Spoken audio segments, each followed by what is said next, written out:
Welcome to the video. I'm going to be going over my favorite plays at running back for Week 12 in Draftkings. Melvin Gordon leads all backs as my number one play this week. I love targeting running backs versus this Cardinals team as they are giving up the fifth most points per game to running backs with 29.4. I don't see the Chargers struggling at all with the Cardinals, and I think we see a lot of ground and pound for Gordon. He's also heavily involved in the passing game, which gives him one of the safest floors of any running back. And how can you not list Saquon here? He's coming off his best game of his career versus the Bucs, and now he gets to go against the battered Eagles defense. I said last week how we were going to target Kamara and Ingram against them, and they feasted. So let's fire up Barkley against a team he already played this year and crushed when he had 9 catches for 99 yards and 130 yards rushing on 13 carries. There's a bunch of mid-range options I like, so bear with me. But running backs versus Cleveland has been money almost every single week, and we're going right back to the well with Joe Mixon. Cleveland has given up the 7th most points per game to our running backs at 29, and have this 27th DVOA rush D. PFF has them ranked dead last in their metrics versus the run and bottom 5 in all categories. Nick Chubb is still only 6,300, so let's keep playing him. He has been great this year and is leading all backs in yards after contact and has that lead by over 2 yards. A matchup versus the Bengals helps too, as they've given up the 3rd most points to running backs, 32.3, and their 30th DVOA versus the run. Chubb should continue his excellence.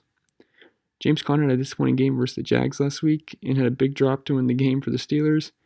It wasn't all his fault though, as Big Ben kept serving up turnovers and Conner wasn't heavily involved like usual. And they threw it a bunch on the goal line as well, so it didn't help. I think the coaches will realize their mistake, like they did earlier in the season, and get Conner the ball once again. I will say Denver's rush D has improved with the return of their run-stopping safety, who I can't think of the name at this very moment, but he makes a big impact for them to stop the run. They've given up 25 points per game to running backs and are 18th DVOA versus the run. And my goodness, does Tampa's defense suck?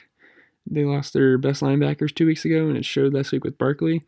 So we're going to go back to the well here with Breida, who has looked pretty good this year when he hasn't gotten hurt, which I know is a lot.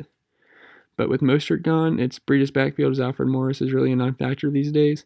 Tampa's given up 29 points per game to running backs, which is 6th worst, and have the 21st DVOA run D, which I think is actually worse than that with all their injuries recently.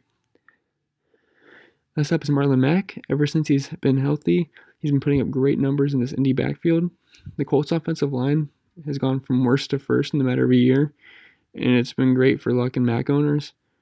The way to attack Miami is through the power run, and I don't see the Colts offensive line and Mack having any problems gashing them. Miami's 22nd DVOA versus the run, and is giving up nearly 30 points per game to running backs, which is good for 4th worst. And at only 5,500, it's a steal. Onto the bargain bin, which is pretty ugly this week compared to most, but there is some playable guys. The matchup versus the Panthers isn't great, but for 4,600 for a guy getting 20 touches, it's just way too cheap. Sorry, talking about Chris Carson. If you watch the games, Chris Carson is a good hard runner, and he should be able to pay off his salary if he can find the end zone. Which Seattle runs the ball more than anyone, so there's a good chance. And who the heck is this guy? Gus Edwards. Edwards took the bull by its horn, as said by John Harbaugh. He had the game I thought Alex Collins was going to have. If he gets the same workload, he's a great player versus the Raiders. I don't need to give you the stats. You know how much they suck. Last is Josh Adams, who's the best running back on this team for the Eagles. And I think the Eagles know it too. The Giants have been getting killed on the ground since they've traded Snacks Harrison. So if he gets 10 touches, or hopefully 15, he can pay off his salary at only $3,800. All right, guys, be on the lookout for my receiver breakdown.